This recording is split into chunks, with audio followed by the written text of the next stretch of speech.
रामपुर नामक राज्य में 3 भाई रहा करते थे। बड़े भाई का नाम रामधनी था, मझले भाई का नाम शिवधनी और सबसे छोटे भाई का नाम शिव प्रकाश था। उनके पिता का देहांत हो चुका था। तीनों भाइयों का विवाह भी हो चुका था। आज का दिन उनके जीवन में बहुत महत्वपूर्ण था, क्योंकि आज तीनों भाई अपने पिता की संपत्ति का बंटवारा करने के लिए एकत्र हुए थे। मैं तुम दोनों का बड़ा भाई हूँ, इसीलिए बंटवारे का काम मैं ही करूँगा। बोलो, क्या तुम दोनों को यह मंजूर है? अरे बड़े भैया, मैं तो मजला हूँ। आप जो भी बोलेंगे मुझे स्वीकार है। भैया, आप दोनों मुझसे बड़े हो, मैं तो सबसे छोटा हूँ। आप लोग जो भी फैसला करोगे मैं उसे खुशी खुशी स्वीकार कर लूंगा। पिताजी के जाने के बाद आप दोनों को ही मैं पिता स्वरूप मानता हूँ। तो फिर ठीक है, सबसे पहले हम खेतों का बंटवारा करते हैं। हमारे पास एक ही खेत है, तो जो भी अनाज उगेगा ऊपर का हिस्सा मेरा होगा, बीच का हिस्सा शिवधनी का होगा और सबसे नीचे का यानी जड़ वाला हिस्सा शिव प्रकाश का होगा। अरे वाह, बहुत अच्छा निर्णय है बड़े भैया, मुझे तो मंजूर है। कहो शिव प्रकाश, तुम तो चुप हो, क्या तुम्हें यह मंजूर नहीं है? नहीं नहीं बड़े भैया, आप जो निर्णय लेंगे वो मुझे मंजूर। अच्छा, तो ठीक है। अब बारी आती है हमारे पिताजी द्वारा लगाए गए अमरूद के पेड़ की। पहले हम उस पेड़ के पास चलते हैं।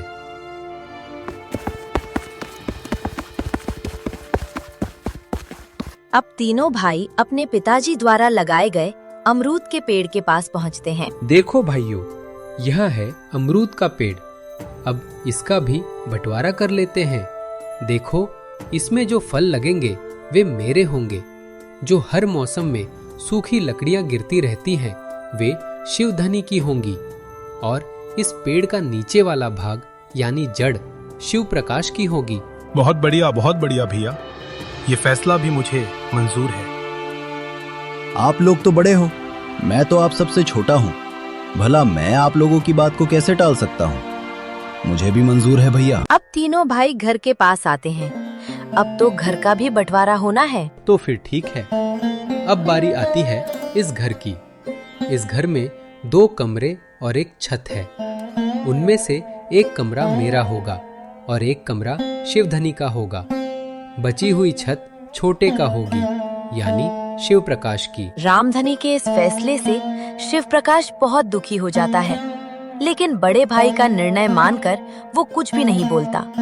इस प्रकार घर का बंटवारा भी पूरा हो जाता है। अरे भैया, खेत, पेड़ और घर के बाद एक और जरूरी चीज तो आप भूल ही गए। अरे शिवधनी, वो कौन सी जरूरी चीज है जो मैं भूल गया हूँ? क्या तुम मुझे याद दिला सकते हो? भैया, पिताजी ने हम तीनों भाइयों के लिए कुछ जमा पूंजी भी रख कर गए हैं। आप उसे कैसे भूल सकते हो? अरे हाँ, याद आ गया। जरा रुको, मैं अभी लेकर आता हूँ। बड़ा भाई रामधनी अंदर से एक मटका लेकर आता है, जिसमें बहुत सारे धन थे।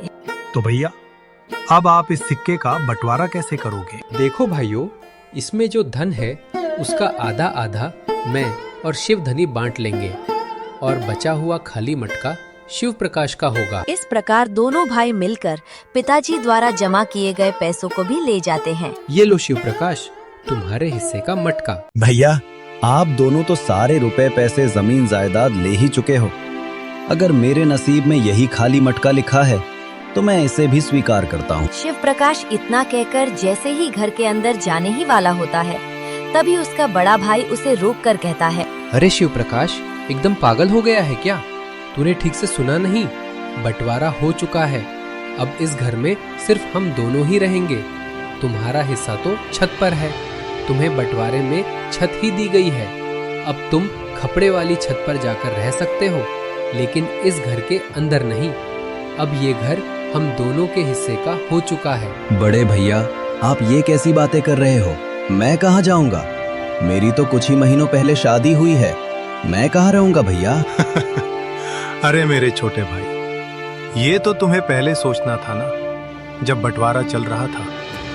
सांप निकल जाने के बाद लाठी पीटने का क्या मतलब है? दोनों भाइयों ने शिव प्रकाश और उसकी पत्नी को घर से धक्के मारकर बाहर निकाल दिया।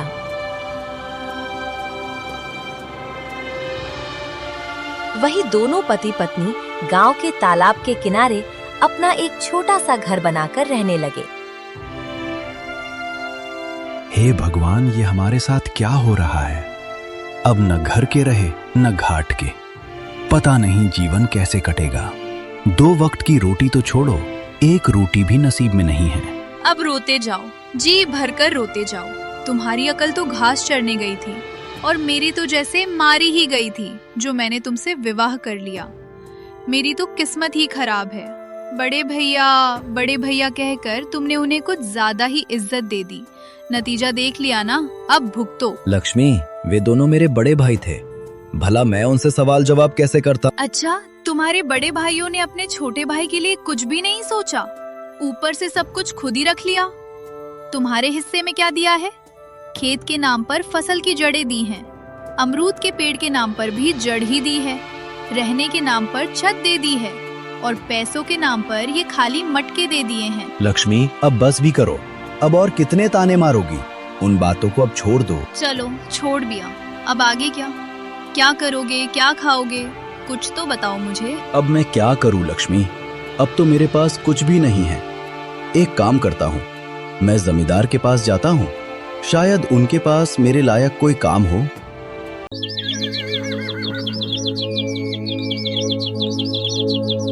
शिव प्रकाश बड़ी उम्मीदों के साथ जमींदार के घर की ओर निकल जाता है। अरे शिव प्रकाश, तुम यहाँ? कहो कैसे आना हुआ? जमींदार जी, मुझे कुछ पैसों की जरूरत थी। जैसे ही पैसे आ जाएंगे मैं आपको तुरंत ही लौटा दूंगा, और अगर मेरे लायक कोई काम मिल जाता तो बहुत अच्छा होता। देखो शिव प्रकाश, तुम्हारे पास कोई काम धंधा नहीं है तो मैं तुम्हें पैसे कैसे दे सकता हूँ? हाँ, मेरे पास तुम्हारे लायक एक काम जरूर है। अब मैं क्या ही कर सकता हूँ जमींदार जी, मैं तो पूरी तरह बर्बाद हो गया हूँ। मेरा सब कुछ छिन गया है। ओ शिव प्रकाश, मैंने तुम तीनों भाइयों के बंटवारे की बात सुनी है। सुनकर मुझे बहुत ज्यादा बुरा लगा। तुम्हारे दोनों भाइयों ने तो सब कुछ ले लिया, बदले में तुम्हें सिर्फ और सिर्फ तिरस्कार दिया। इतना ही नहीं, उन्होंने तुम्हें फूटी कौड़ी तक नहीं दी, ऊपर से उन दुष्ट भाइयों ने तुम्हें घर से धक्के मारकर बाहर निकाल दिया। भगवान करे ऐसा भाई कभी किसी को ना मिले। अब मैं क्या ही कर सकता हूँ जमींदार जी, लगता है मेरे नसीब में कुछ भी नहीं लिखा। मेरा जीना ही बेकार सा हो गया है। शिव प्रकाश, तुम्हारा ये दुख मुझसे देखा नहीं जा रहा।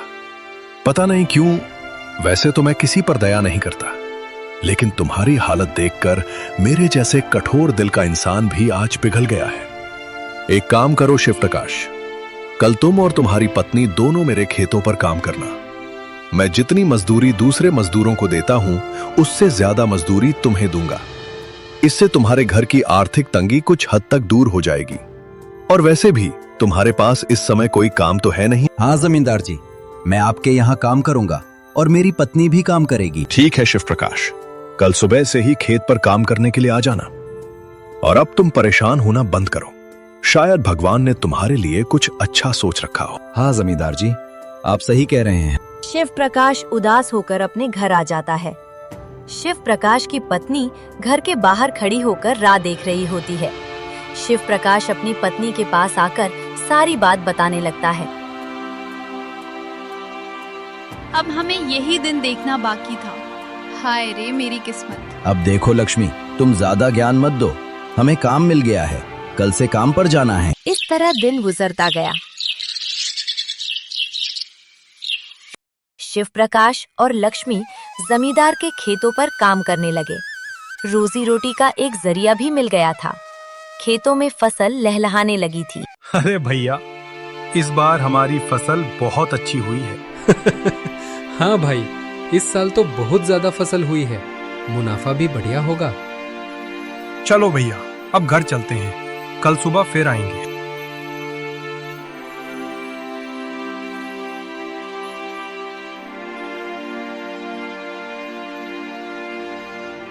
अरे लक्ष्मी, देखो सुबह से दोपहर हो गई है, खाने का वक्त हो गया है, चलो कुछ खा लेते हैं। वैसे आज खाने में क्या है लक्ष्मी? घर में जो कुछ भी रूखी सूखी थी वही सब ले आई हूँ, जाओ खा लो। थके हारे शिव प्रकाश और लक्ष्मी दोनों खेत के एक कोने में बैठकर खाना खाने लगते हैं। अरे लक्ष्मी, क्या हुआ? तुम अचानक खाना खाना क्यों बंद कर दी? नहीं नहीं, कुछ नहीं। मैं तो बस ऐसे ही कुछ सोच रही थी। क्यों लक्ष्मी, क्या हुआ? अब बताओ भी। देखो ना, हम कितना काम करते हैं, सुबह शाम बस काम ही काम करते रहते हैं। ऐसा कब तक चलेगा? क्या तुम्हें नहीं लगता कि हमारा कोई बेटा होना चाहिए जो बुढ़ापे में हमारा सहारा बने? हाँ लक्ष्मी, मैं भी बार बार यही सोचता हूँ, पर क्या करें, ये सब हमारे हाथ में नहीं है ना लक्ष्मी। ये तो भगवान कृष्ण के हाथ में है। पता नहीं किस जन्म की सजा भुगत रही हूँ। भगवान भी हमसे नाराज लग रहे हैं। बेघर होकर हम भटक रहे हैं। हमारे भाग्य में कुछ भी नहीं, न कोई बेटा, न ही कोई जमीन जायदाद। हाँ लक्ष्मी, अब तो भगवान कृष्ण पर से भी भरोसा उठने लगा है। शिव प्रकाश और लक्ष्मी दोनों बातें ही कर रहे होते हैं। तभी अचानक वहां एक चिड़िया आकर उनके पास बैठ जाती है। अरे देखो लक्ष्मी, ये चिड़िया तो हमारे पास आकर ही बैठ गई। हाँ, लगता है इसे भूख लगी है। हमें इसे कुछ खाने को देना चाहिए। हाँ लक्ष्मी, तुम सही कह रही हो। शायद भूख के मारे ही ये यहाँ आ गया होगा। फिर लक्ष्मी वही थाली आगे कर देती है। चिड़िया कुछ दाने खाने के बाद वहां से उड़ जाती है। अब चलो लक्ष्मी, घर चलते हैं, शाम होने को है। लक्ष्मी और शिव प्रकाश खेतों में काम करने के बाद अपने घर चले जाते हैं।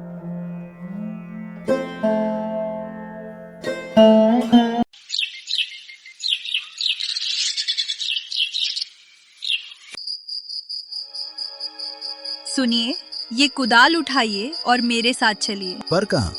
तुम कुदाल लेकर कहाँ जाने की बातें कर रही हो? ज्यादा सवाल जवाब नहीं, बस मेरे साथ चलो। आज बहुत ही जरूरी काम करना है। क्या कोई जरूरी काम है? वो भी इस वक्त, रात को? आज हम वही काम करने जा रहे हैं जो आपको बहुत पहले ही कर लेना चाहिए था। लक्ष्मी के कहने पर शिव प्रकाश कुदाल उठाता है और वे दोनों उस खेत की ओर चल देते हैं जो कभी उन तीनों भाइयों का हुआ करता था। लक्ष्मी, ये तो मेरे दोनों भाइयों का खेत है। यहाँ की फसल उन्हीं की है और हम उनके खेत में खड़े हैं लक्ष्मी। इसीलिए तो मैं तुम्हें यहाँ लेकर आई हूँ पगले। और अब सुनो, इस फसल का जड़ वाला भाग अभी के अभी निकाल दो। ये क्या कह रही हो तुम? इससे तो मेरे दोनों भाइयों की फसल बर्बाद हो जाएगी। बिना जड़ के भला ये फसल कैसे उगेगी? ये समस्या तुम्हारे भाइयों की है, तुम्हारी नहीं। हमारी जड़ हमारे हिस्से में आई है और उस पर हमारा हक है। अब उसे काटे या रहने दे, ये हमारी मर्जी है। अरे वाह लक्ष्मी वाह, मुझे पता ही नहीं था कि तुम इतनी होशियार हो।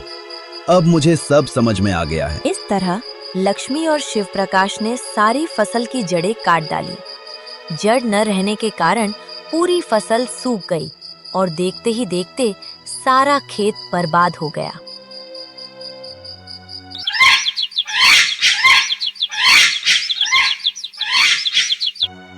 अगली सुबह जब दोनों भाई खेत पर पहुंचते हैं, हे भगवान, ये क्या हो गया? हमारी सारी फसल का तो सत्यानाश हो गया। इस बार कितनी अच्छी फसल हुई थी। सोचा था इस साल अपनी पत्नी को अच्छे कपड़े तोहफे में दूंगा, पर सपना तो सपना ही रह गया। अरे भाई, हम दोनों तो पूरी तरह बर्बाद हो गए। इतनी अच्छी फसल हुई थी, पता नहीं ये सब कैसे और क्यों बर्बाद हो गई। अरे भैया, पहले वो देखो, सारी फसल की जड़ें काट दी गई हैं। जब फसल की जड़ ही नहीं रहेगी तो वो उगेगी कैसे? जरूर ये काम शिव प्रकाश का ही होगा। उसी ने ये चालाकी दिखाई होगी। रामधनी और शिवधनी दोनों उदास होकर घर आ जाते हैं। घर आकर वे अपनी अपनी पत्नियों को सारी बातें बताने लगते हैं। अरे ये क्या हो गया? देखो जी, मेरी बात सुनो। अगर फसल बर्बाद हो गई है तो कोई बात नहीं, हमारा अमरूद का पेड़ तो अभी है। हाँ हाँ, तुमने बिल्कुल सही कहा। लेकिन अभी अमरूद पकने में तो 2 या 3 हफ्ते लग ही जाएंगे। भैया, जब अमरूद पक जाएंगे तो हम उन्हें बाजार ले जाकर अच्छे पैसे कमा सकते हैं। हाँ हाँ शिवधनी, तुम बिल्कुल ठीक कह रहे हो। अब यही एक रास्ता बचा है, वरना हम सब भूख से मर जाएंगे।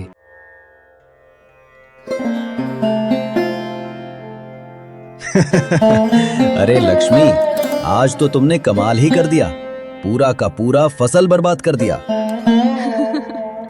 जैसी करनी वैसी भरनी, ये उनके कर्मों का फल है। सुनिए जी, आज रात हमें एक और काम करना है। अरे लक्ष्मी, इस बार अब क्या करना है? अरे पगले, तुम बस देखते जाओ, वो तो शाम होने के बाद ही बताऊंगी।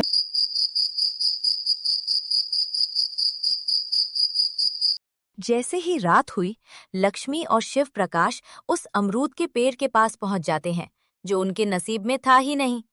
सुनो जी, क्या वही अमरूद का पेड़ है? हाँ लक्ष्मी, यही वही पेड़ है। इसमें जो फल हैं वे बड़े भैया के हैं, जो लकड़ियां हैं वे मझले भैया की हैं, और जो जड़ वाला हिस्सा है वो हमारा है। तो फिर ठीक है, इस पेड़ की जड़ हमारी है। अब उसे रखें या काट कर फेंक दें, ये हमारी अपनी मर्जी है। उसके बाद शिव प्रकाश उस पेड़ को काटने लगता है। कुछ ही देर में अमरूद का पेड़ जमीन पर गिर जाता है।